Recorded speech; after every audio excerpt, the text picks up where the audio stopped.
Hello survey engineer, welcome to our YouTube channel survey society. आज इस video में जानेंगे रोड फंक्शन के बारे में। रोड फंक्शन के अंदर 3PT कर्व ने थर्ड पॉइंट कर्व के बारे में।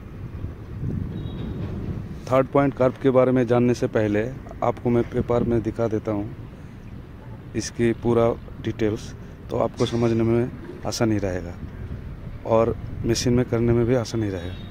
इससे पहले मशीन को बैक साइड कर लीजिए। रिसेक्शन में रिसेक्शन से बैक साइड करेंगे।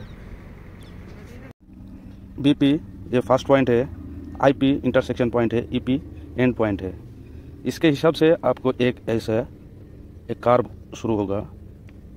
सपोज ये जो टच हुआ है ये KE1 और ये KE2 और इसका लेंथ 120 मीटर।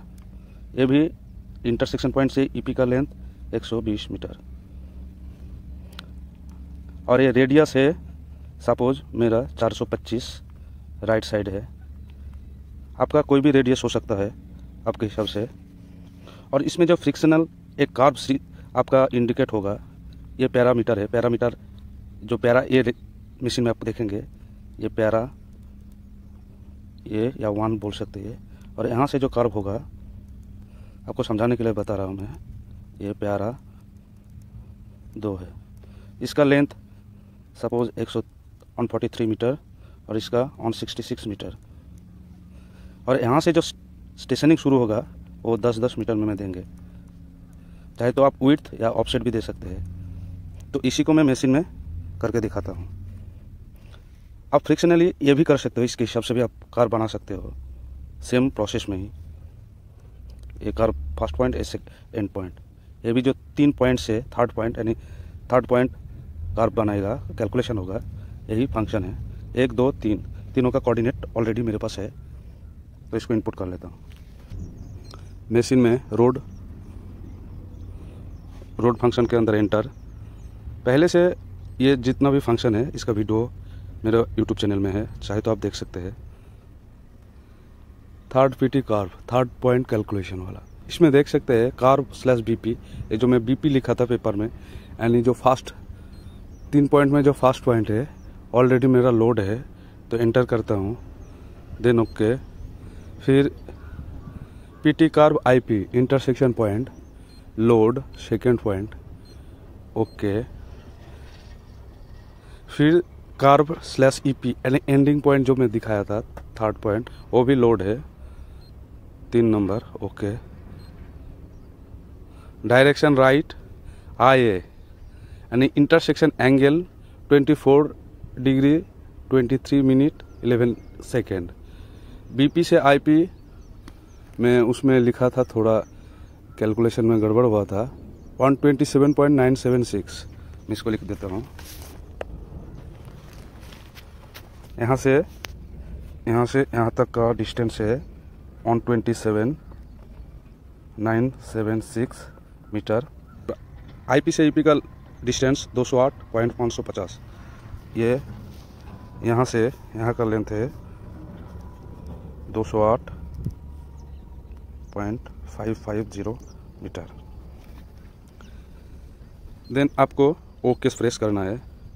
जो मैं पैरामीटर A1 और A2 दिखाया था, ये जो पैरामीटर है, ये पैरामीटर को आपको डालना है। पैरामीटर A1 143 मीटर, ये देखिए। ये जो दिखाया था आपका पैरामीटर A1, ये पैरामीटर है 143 मीटर और ये पैरामीटर 2 है 143.00 मीटर। नीचे इसको मैं दिया था 166 मीटर, 166 मीटर। स्टेशन ऑफसेट आप देख सकते हैं और रेडियस था 425, दिखाया था पेपर में। ये radius right side 425, then okay. आप देख सकते हैं स्टेशनिंग दिया है, तो इसको आपको कुछ करना नहीं है।